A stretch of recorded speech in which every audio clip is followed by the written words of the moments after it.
কোন? আপনি কোন হয় আৰ্গু কৰিবলৈ? মোৰ লগত তৰ্ক কৰিবলৈ আপুনি কোন? Who are you to argue with me? আজিৰ দিনটোত 1 লাখ মহিলাই সন্তান জন্ম দিওঁতে 195 গৰাকী মহিলাৰ আমাৰ অসমত মৃত্যু হয়। সৰ্বভাৰতীয় গড় 97 আৰু কেৰালাত সৰ্বনিম্ন মৃত্যু হয় 19 গৰাকী। আমাৰ কিমান? 195 গৰাকী। আমি সেইটো ডিপাৰ্টমেণ্টৰ বিষয়ে উপাধ্যক্ষ ডাঙৰীয়া আলোচনা কৰি আছোঁ।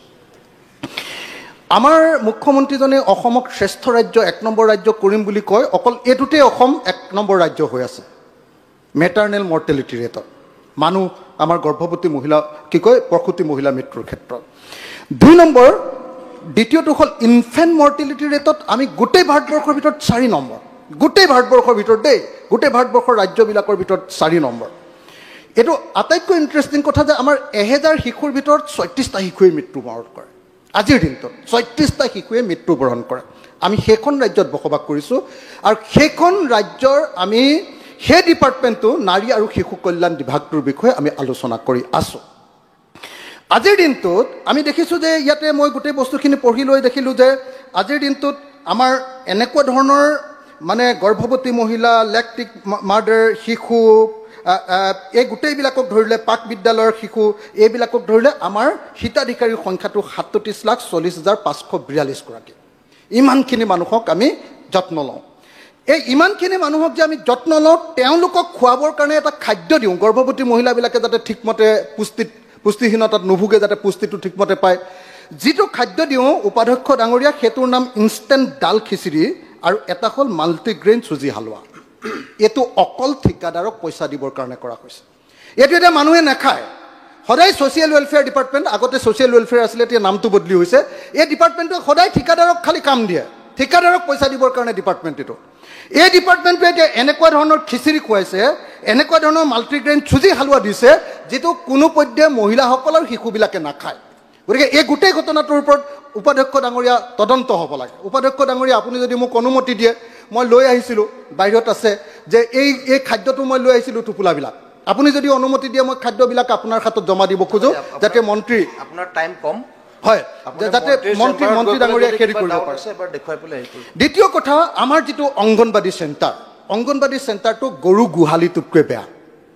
সেই গৰু গোহালিটোতকৈ বেয়া অংগনবাদী চেণ্টাৰ তেনেকুৱা আমাৰ অংগনবাদী চেণ্টাৰ আছে 61,736টা। তাৰে কেইটামান ভাল কৰিছে, 4,219টা মডেল অংগনবাদী কেন্দ্ৰ বনাইছে। মডেল অংগনবাদী কেন্দ্ৰ এটা সমষ্টিত এজন বিধায়কৰ সমষ্টিত পাব লাগে 33.48কে, কিন্তু মোৰ সমষ্টিত এতিয়ালৈকে 19টা পাইছোঁ মই। তাৰমানে 19টা পাইছোঁ। এইটো কেনেকুৱা ধৰণৰ অন্যায়? যদি শিশু আৰু মহিলা কল্যাণ ডিপাৰ্টমেণ্টে যদি এটা সমষ্টি কেনেকৈ অন্যায় কৰিব পাৰে, সেই ডিপাৰ্টমেণ্টটো কেনেকুৱা ধৰণৰ এটা ডিপাৰ্টমেণ্ট হ'ব, মহিলা আৰু শিশুৰ প্ৰতি আচলতে মৰম থকা ডিপাৰ্টমেণ্ট হয় নে নহয়, এইটোতে তাতে প্ৰমাণ হৈ যায়। মই আশা কৰোঁ যে অন্যায় যাতে ভৱিষ্যতে নহয়। এতিয়া কথাটো হ'ল যে তাত কাম কৰা যিবিলাক মহিলা অংগনবাদী কৰ্মী আৰু অংগনবাদী সহায়িকা, অংগনবাদী কৰ্মী এগৰাকীক দৰমহা দিয়ে 6,500 টকা, 6,500 টকা, আৰু হেল্পাৰগৰাকীক দৰমহা দিয়ে 3,250 টকা। এইটোতে প্ৰমাণ হয় যে চৰকাৰে আচলতে আমাৰ শিশু আৰু গৰ্ভৱতী মহিলাবিলাকৰ যত্ন ল'বৰ কাৰণে ভাল মানুহ দিব খোজা নাই। তাৰমানে যত্ন ল'বৰ কাৰণে যে পইচা যাতে ভালকৈ ছাৰ্ভিচ দিব পাৰে, তেনেকুৱা মনোযোগ দিব পৰা মানুহক দিব খোজা নাই। এইটো অকল মানে এই MSR থিয়েটাৰবিলাকৰ নিচিনাকৈ যে যি হ'ব ছ'চিয়েল ৱেলফেয়াৰ কৰক আৰু এনেকুৱা ধৰণৰ এটা মেণ্টেলিটি লৈ এইটো অৱস্থা কৰাৰ কাৰণে আজিৰ দিনটোত আমাৰ মেটাৰনেল মৰ্টেলিটি ৰেটৰ ক্ষেত্ৰত আমি গোটেই দেশৰ ভিতৰতে আটাইতকৈ বেয়া অৱস্থা। সেইকাৰণে মই দাবী উত্থাপন কৰিব খোজোঁ যে অংগনবাদী কৰ্মীবিলাকক যি 6,500 টকা দৰমহা দি থকা হৈছে, এইটো অতি কমেও 15,000 টকা হ'ব লাগে, আৰু যি হেল্পাৰবিলাকক যিটো 3,250 টকা দি থকা হৈছে, এইটো অতি কমেও 10,000 টকাৰ ব্যৱস্থা কৰিব লাগে, যাতে তেওঁলোকে মনোযোগেৰে সঁচাকৈ শিশু আৰু গৰ্ভৱতী মহিলাবিলাকক চাব পাৰে। মই সেইকাৰণে আপোনালোকক জনাব খোজোঁ যে বেলেগ ৰাজ্যত সঁচাকৈ দৰমহা বেছি হৈছে, কিন্তু আমাৰ ইয়াত ইমান দৰমহা কিয় কম? এইটো কিয় দুৰ্ভাগ্যজনক? এইটো কথা যে অত্যন্ত দুৰ্ভাগ্যজনক। আৰু ICTS যিবিলাক প্ৰকল্পৰ যিবিলাক আছে, সেই প্ৰকল্পবিলাকৰ চববিলাক অফিচবিলাক চব এতিয়াও ভাড়াঘৰত আছে। তাৰমানে এতিয়াও একদম MSR মেণ্টেলিটি, ভালকৈ শিশু কল্যাণ আৰু মহিলা কল্যাণ কৰিম বুলি ভবা নাই এতিয়ালৈকে ডিপাৰ্টমেণ্টে, যিটো কাৰণত এতিয়ালৈকে পইচা খৰচ কৰিব নোখোজে, যিটো কাৰণত এই কামবাৰটো হৈ আছে। গতিকে মই ভাবোঁ যে এই গোটেই পৰিস্থিতিটোক লৈ আমি এই ডিপাৰ্টমেণ্টটো সম্পৰ্কে চিৰিয়াছলি ভাবিব লাগে, চিৰিয়াছলি কাম কৰিব লাগে।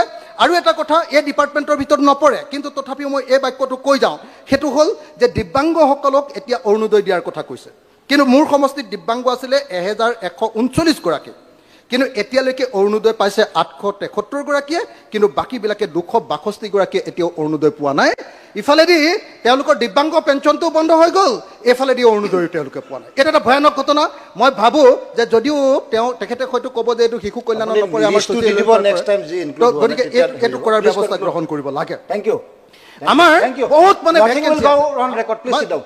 মই এটা বাক্য কৈ শেষ কৰিব পাৰোঁ নে উপাধ্যক্ষ? এটা মাত্ৰ এটা বাক্য।